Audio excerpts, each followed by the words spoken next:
I'll make this easy for everybody. That way all the critics can jump out and start attacking. But that way you don't have to debate them anymore. We're bringing everything we got to this game, and we are playing, and I don't care what it looks like and where it's at or who's this, who's that.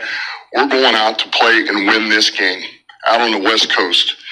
So there you go. What is up with it, y'all? It's Coffee. Tapping back in, man, and y'all see what it was, man, for Campbell. He wasn't flucking around. Lions fans, y'all know what it is, man. You guys have had a stupendous season, and after this big win on Monday Night Football, of course, the big matchup coming up against the Minnesota Vikings, making history, right? 28 wins combined. Never has that happened before for two teams facing off in an NFL regular season game. That's pretty wild. And you see the drop off with the seeding in the playoff picture. The winner, which as of now, the Lions still sit at the #1 seed in the NFC, atop the NFC North as well as the conference.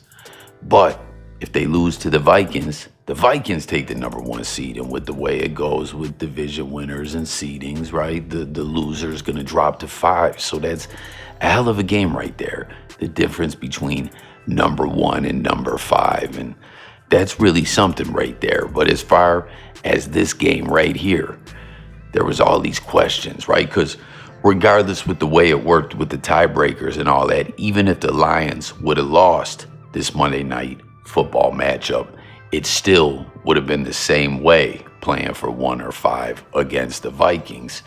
And, you know, the media had all these questions for Campbell. And that's what I was going to say, Lions fans. Y'all know my Bills putting that dub on y'all. Well, that L on y'all. We took the dub.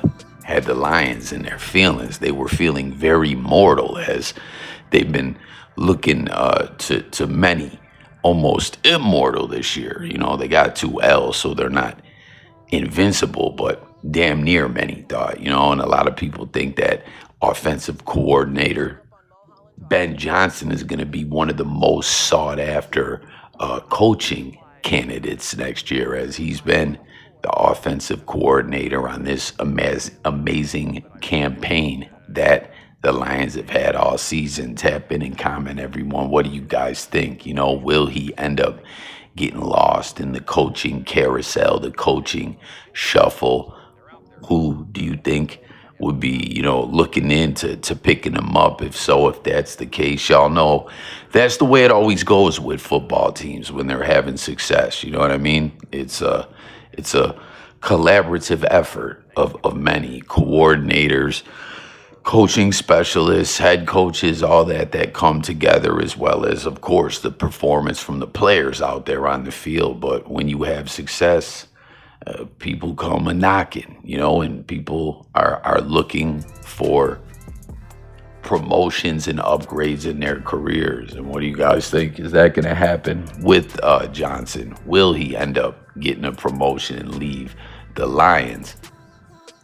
But my Bills beating them the way in which they did, you know, put a sour taste in their mouth. But that wasn't the only sour taste in their mouth, right? You know, they're all asking them, hey, with everything working out the way that it does and is, like, in a sense, you guys could rest some players in this game and still go into this big showdown with the Vikings, and it's going to be the same set of circumstances. And he's like, not serious. Are you kidding me? Like, we want that payback. This team axed out our ticket to the Super Bowl last year. As you see, it says the Lions starters met with head coach Dan Campbell early this morning about resting the starters versus the Niners, since the game is, quote, meaningless after Minnesota beat the Packers. Campbell responded, last year, this team took a Super Bowl ticket from your hands, and you think it's meaningless? The starters were informed they will not be benched and are expected to play the entirety of the game, and they did just that. And I like that statement. Some would say it's risky. Let me know what you think about it this late in the season. We know the way it goes with injuries. The injury bug can bite at any time, including late in the season. You know, you always want to have the best momentum going with your team, as well as the best health leading into the playoffs. You know what I mean? And they essentially could have had somewhat of a bye going up against the Niners. What's up, Jay Millie? Shout out to my guy, Jay Militant, big Niners fan who, the Niners put up a valiant effort, losing 40-34. You know what I mean? You see, there was respect, though, as Kittle and St. Brown dapped it up. You see the NFL take that game, recognized game. They had a little convo. Man, St. Brown, that dude is explosive. Even in that game where my Bills gave the Lions that L, took the dub. That game was crazy. Back-to-back shootouts against the Rams and the Lions. We should have beat the Rams in that game, man. And again, shout out to my bro, Jay Millie. He needed and wanted us to beat the Rams. And of course, I wanted my Bills to beat the Rams at that time. But at that point in time, the Niners were still alive in the playoff push. As you see now, 6-10, it's a wrap, eliminated. But that division had a weaker record. So there was a shot that they could still get in by winning the division. But since the Rams won that game and they got all their receivers back and their offenses really just been shaking and moving, they've ran away with it. The West belongs to the Rams this year for certain. But back to what we were saying about Campbell, he wasn't playing. He was serious about this.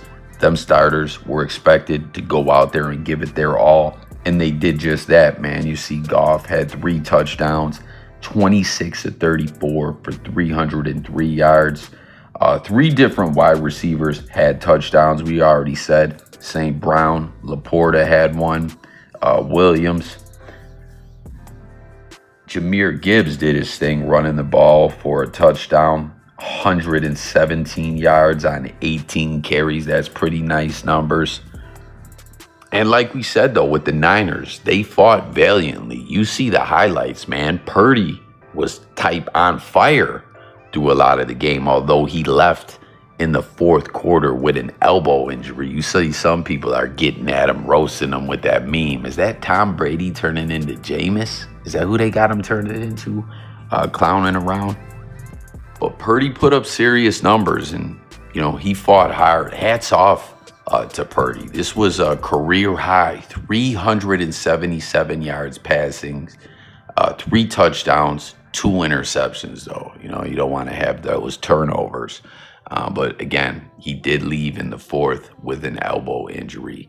And Ricky Pearsall, who you'll see in some of those highlights as well, was looking amazing. He also had a career night, 8 receptions for 141 yards and a TD. Kittle did his thing. He set a franchise record, becoming the first tight end in 49ers franchise history to have 4 straight 1,000-yard seasons, as he eclipsed the 1,000-yard mark on the season again last night, having 8 receptions for 112 yards. That put him over the 1K mark. But man, it's so crazy the way the NFL can go. You know what I'm saying? Last year, the Lions are getting sent their walking papers, getting sent home in the conference championship by the Niners. And then here we are a year later, right? And the Lions are getting their get back week 17, beating the Niners 40-34. And as you call it, last year, San Fran, they had their get back as they got, their revenge against the Eagles. And, everyone was saying, hey, if Brock would have been out there, we would have got him. And we saw that that was the case last year. And Brock did lead them all the way to the Super Bowl. Not quite to the promised land. They fell short, but hell of a career Brock has had. But it's been wild this year, with that Super Bowl hangover. I really thought the Niners, even, with their weak record, no disrespect to the Niners, they were a good squad, and I expected them to turn it around. And with the way the division was looking, with everyone at one point being right at 500 or a game below or above 500, it seemed like they could kick it into, upper gear at any point in time and get back to business and take the division and repunch their ticket back to the playoffs. But it just ain't what happens, just not what was meant to be. Like I said, after that game where the Rams upset my Bills, which many saw it as like a trap game, and in a sense it was, as my Bills were on fire and still are. Everyone's like, oh, they went out to LA, they went to Hollywood and were sleeping on the Rams and took them too lightly. It was a trap game. Like, in a sense, that was kind of true. But the Rams they had all their receivers healthy and they just drew up a beautiful offensive game plan schematically, and it gave my Bills problems. There was a lot of mismatches, and that's what a lot of people were forecasting the next week was going to happen against the Lions. But y'all seen what happened. We went out there and got the dub. Wasn't it crazy for the Lions last year as well? I think, didn't they win the division for like the first time ever in the franchise, or for the first time for the longest time? Billy Joel voice, I can't recall exactly what that stat was franchise wise, but it was a big deal. They were on point. You know what I'm saying? You see Eminem flipping off Niners fans. I don't think that was last night, right? Wasn't that last year? As in the playoffs, you see, they beat the Rams, who at that time, and was like, come on, Stafford, like you were our guy in Detroit. I pluck with you. I got love for you. But yo, let us win this one. Like, come on, Slim Shady. You can't be asking a starting quarterback or someone from an NFL squad to throw a game. You know what I mean? I know we've heard of point shaving scandals in like college basketball and stuff like that, but ain't no NFL athlete, a quarterback of that caliber, gonna go out there and throw a game, or a pro athlete, period. I mean, maybe some issues happen like that before, some corruption, but everyone just kills me with this whole NFL is rigged-ish. Like, the conspiracies that people draw up is just out there. You know what I mean? Like, I've definitely seen some shady-ish happen when it comes to like flags and stuff like that, but some of the stuff people come up with is wild and ludicrous, but there definitely is some funny style stuff, it seems, sometimes with penalties. Speaking of my Buffalo Bills, who remembers a few years back, Josh Allen's second year in the NFL, in the wild card round, we were up 14 points at the half against Houston when Deshaun was still there. Well, what a crazy way that franchise went. As everyone left, they basically fell apart and are on the rebuild now, and Deshaun Watson is just pretty much done off. Actually got booed when he got hurt in Cleveland, and everyone's talking about he signed that contract with ski mask and gloves. But it's just so wild looking at everything retrospectively with a panoramic view. Back then, man, Josh Allen taking the Bills back to the Super Bowl, as we had broke the playoff drought, not the previous year in his rookie season, the year before, right? The last year Tyrod Taylor was with the Bills. Kyle Williams got to make it. We got that help we needed from Andy Dalton. Kyle Williams, the defensive captain, one of the leaders on the team, got to ride off into the sunset and get there to the playoff with the Bills. So did Eric Wood, our center. And then, the next season was Josh's rookie season. We didn't make it. But then this year, I'm talking about his second year. We're up 14 at the half. The beginning of the third quarter happens, and Carter, the return man for the Texans, drops a live ball without kneeling it for a touchback, and we pick it up for a touchdown. It's ruled a touchdown, and like they just pull some old crazy bull-ish after reviewing the play. There's nothing to review. It's a touchdown. We should have been up 3 scores, which would have pretty much been a app. But these officials, and some people were like, who are these officials in black shirts coming out there? I don't know who it was or who made the call, but the refs literally said, the ruling on the field is changed due to common sense saying that he meant to kneel the ball. So it's a touchback. It was absolutely ludicrous. We got flucked, and we ended up losing that game in an overtime thriller. It was nuts. It's just absolutely crazy, man. But yeah, getting back to where we were last year, the Lions made franchise history doing the damn thing.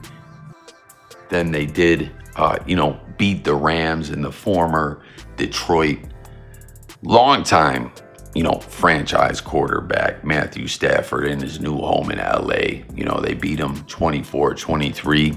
Eminem was happy after that one. Then beat the Buccaneers, Baker and the Bucks 31-23, but lost in the conference championship to the Niners 34-31. And like you saw, Dan Campbell wasn't playing around. You heard him. I'm going to make it simple, right? Everyone's playing. We're getting this payback. And you see, he was pulling no punches.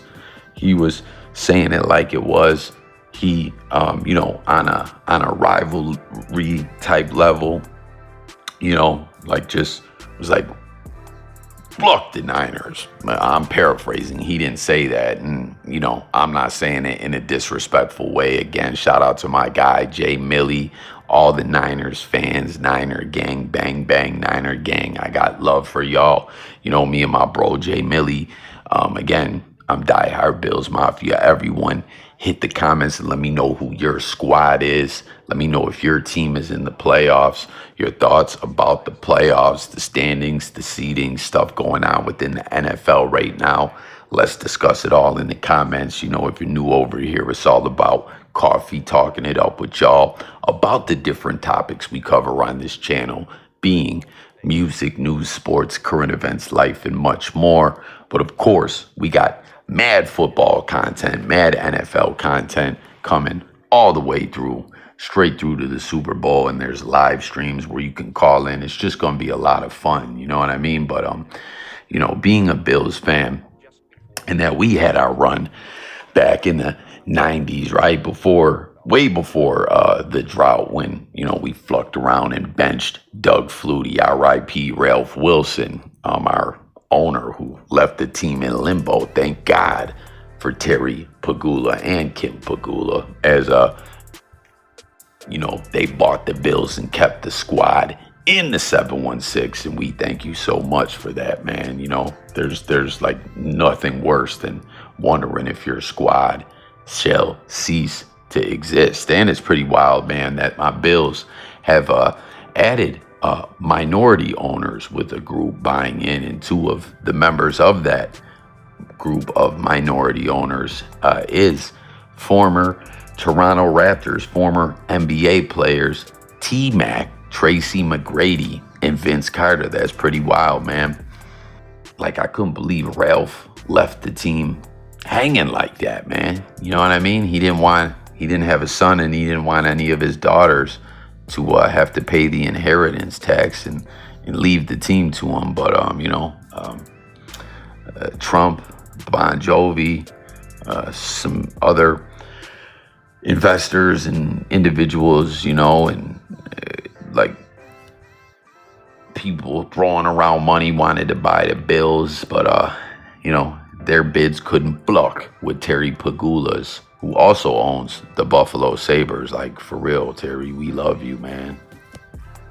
Like, Terry is a hockey guy. And I got to start doing some content on my Buffalo Sabres in the NHL. I have not been following at all thus far this season, but I think the Sabres are like 12 points back. Tap in and comment, anyone out there, if you are a hockey fan and you'd enjoy some hockey content, let me know. But he, sold some land that deals with that oil money he's got, and put up $1.4 billion and bought the Bills. And at the time, that set a record in sports for a franchise being sold for the most, $1.4 billion. Trump couldn't even mess with that, man. This is before his presidential dreams, and here he is now in his second term, man. What's going to go on? Is he going to deport everyone? Is he going to do something about the aliens and the drones? We'll have to wait and see, as He's almost ready to get sworn in, right? That's pretty soon, I believe. But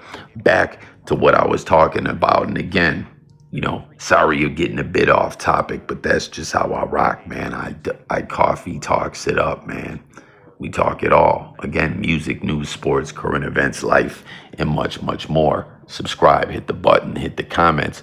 But, back during that Super Bowl era where we faced all those NFC East teams at that time, pretty much, not all of them, but the Giants, Washington, back then were called the Redskins, not the Commanders, in back-to-back Super Bowls that we lost to the Cowboys, even though we led one of them at the half.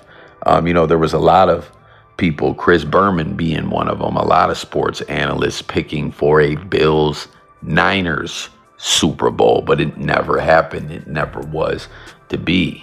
Even in the late 80s, I think 89, someone might have picked the Bills-Niners to end up in the Super Bowl, but it was like every year the Bills went, the Niners didn't, and when the Bills didn't, the Niners did, and the Niners were winning Super Bowls, Back then it was like, wow, whenever the Niners and the Cowboys faced off, some people were calling that like the regular season Super Bowl, and the only meeting we saw between that era of the Buffalo Bills, Jim Kelly going up against the Niners then, the Bills won in a shootout, being the first NFL game to not have a punt in the whole game. Ain't that pretty fucking crazy? So me and Millie kept saying, man, maybe we could get that Bills-Niners Super Bowl now. But that is not the case, as I truly believe, Niners eliminated from playoff contention, but my Bills very much alive, and I'm very happy as I believe we're going to do the damn thing, and we're going to get that ring this year. And, speaking of how the Lions went into this game saying, we ain't resting nobody, we don't care if this game is quote unquote meaningless. It means a lot for us to get this revenge, this payback, this dub that they went out there and got. That was a bold statement from Campbell, and it paid off. No one got hurt. But my Bills locked in at number 2, like game against the Patriots, who we just beat a couple weeks ago, and I'm sure we'll beat again with our bench, man. They ain't messing with us. And, when we beat the Lions a few weeks ago, a lot of people were saying this is a potential Super Bowl preview.